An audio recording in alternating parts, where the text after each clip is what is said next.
अगर बिहार रास्ता नहीं दिखाया होता और शायद भारतीय जनता पार्टी की ज़मीन नहीं खिसक रही होती, इंडिया गठबंधन नहीं बनता, तो शायद महिलाओं को ये भारतीय जनता पार्टी की दिल्ली में सरकार उनको आरक्षण का सवाल, महिला को सम्मान देने का सवाल हमको लगता है कि शायद ही उठा पाती। लेकिन ज़मीन वो अस्थायी करने के लिए कोशिश में है, लेकिन कामयाबी नहीं मिली।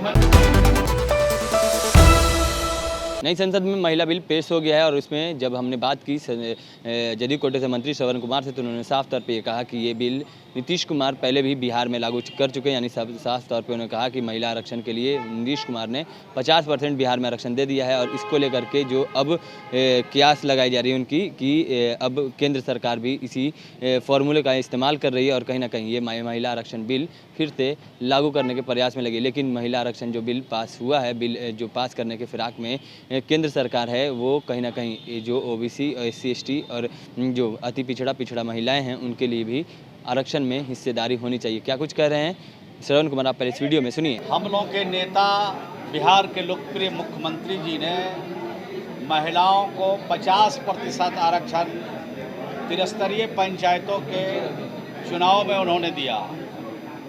देश का पहला राज्य है जहां एकल पद पर भी उन्होंने आरक्षण दिया और 35% पढ़ी लिखी जो लड़कियां हैं उसको भी 35% आरक्षण दिया। और इसके साथ साथ शिक्षक नियुक्ति हो चाहे अन्य भी जो नियुक्तियां हैं उसमें पूरी तरह से आरक्षण नीति का पालन हो रहा है।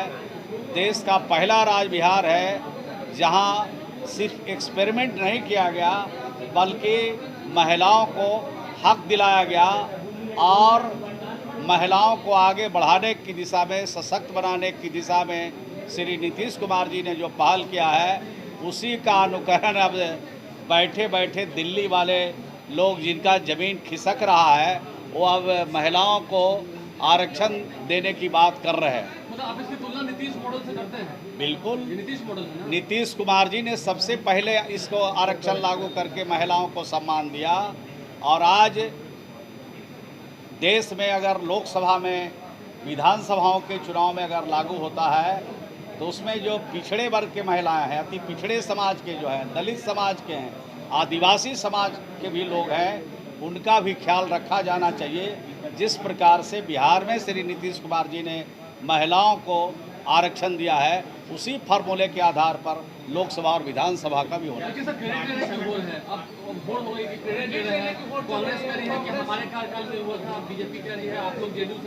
अब होड़ का सवाल तो उठता रहता है, सब लोग श्रेय लेने की कोशिश करते हैं।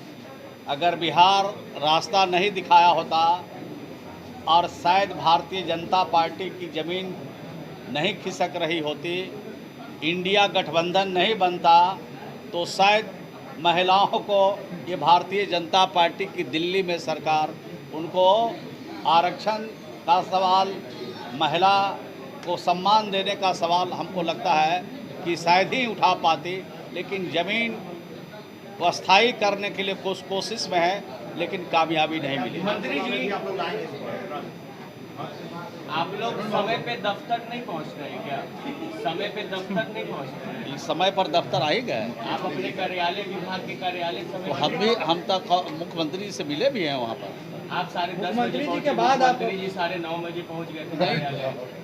गए हैं हम, हो सकता है 10-5 मिनट लेट हुआ होगा, लेकिन हम तो दफ्तर में थे। अधिकारियों भी मुख्यमंत्री ने आज कहा है कि सभी लोग को 9:30 बजे पहुंचना है। बिल्कुल, मुख्यमंत्री जी का निर्देश का अच्छा सा पालन होगा और अभी तक जो कभी बेसी हुआ है उसकी भी भरपाई की जाएगी। उन्होंने कहा कि आज कई लोग गायब थे, उन्होंने खुद कहा है कि कई लोग आज गायब पाए गए हैं और अब 3 दिन वहीं पर बैठेंगे और 2 दिन इस सचिवालय में बैठेंगे। नहीं, ठीक है, अब जो निर्देश है उसका अच्छा सा पालन होगा, उसमें कटौती कहीं से गुंजाइश नहीं है। जब जवाबदेही मिली है, काम करने का अवसर मिला है, तो उसका 100% निर्वहन किया जाना चाहिए। ये संविधान के हित में है, राज्य के हित में है और माननीय मुख्यमंत्री जी का जो संकल्प है उसके हित में है।